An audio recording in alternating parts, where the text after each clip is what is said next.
Konflik lahan antar mantan Wakil Presiden Yusuf Kala dengan PT Goa Makassar Tourism Development direspon Menteri Agraria dan Tata Ruang Kepala Badan Pertahanan Nasional Nusron Wahid. Dilansir dari kompas.com, Nusron mengatakan kementeriannya telah menyurati Pengadilan Negeri Makassar, Sulawesi Selatan terkait proses eksekusi lahan tersebut. Menurut Nusron, PT Haji Kala adalah pemilik lahan seluas 16,4 hektar karena memiliki sertifikat hak guna bangunan yang sah. Dalam suratnya, lanjut Nusron mempertanyakan proses eksekusi tersebut karena belum ada konstatering. Konstatering merujuk pada pencocokan objek eksekusi yang dilakukan untuk memastikan batas dan luas tanah atau bangunan yang akan diakses benar sesuai dengan yang tertera dalam putusan pengadilan, sehingga tidak ada kesalahan objek lahan yang bermasalah tersebut. Tengah digugat ke Pengadilan Tata Usaha Negara atas nama Mulyono. Yusuf Kala, Rabu 5 November 2025, mengecek langsung lokasi lahan yang menurutnya diklaim oleh GMTD untuk dieksekusi. Dia mengatakan GMTD merekayasa kasus sengketa tanah seluas 16,4 hektar di kawasan Jalan Metro Tanjung Bunga, Makassar, Sulawesi Selatan, tepatnya di depan Trans Studio Mall Makassar. Yusuf Kala mengungkap jika tanah itu ia beli sejak 30 tahun dari ahli waris Raja Goa. Dia sampai menegaskan agar Lipo Group induk GMTD tidak main-main soal tanah di kota Makassar. Adapun GMTD diketahui merupakan anak perusahaan dari pengembang properti raksasa tanah air Lipo Group.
Kau juga tidak tempo tempo tidak baik-baik.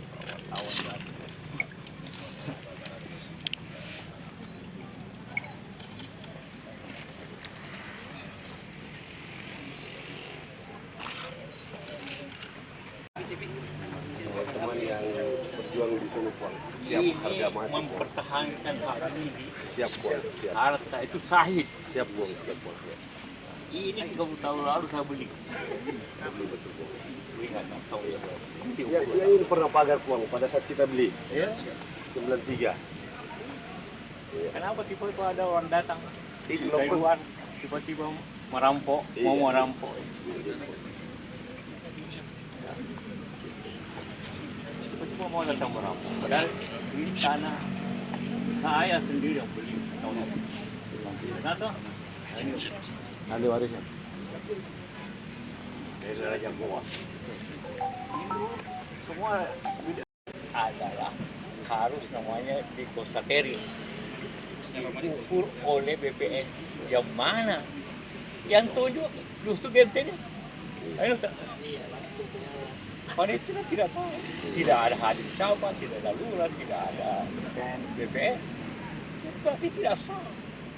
Ini Mahkamah Agung mengatakan harus diukur oleh BPN. Jadi pembohong semua mereka itu. Dan dalam Download Tribun X sekarang, menghadirkan lokal menjadi Indonesia.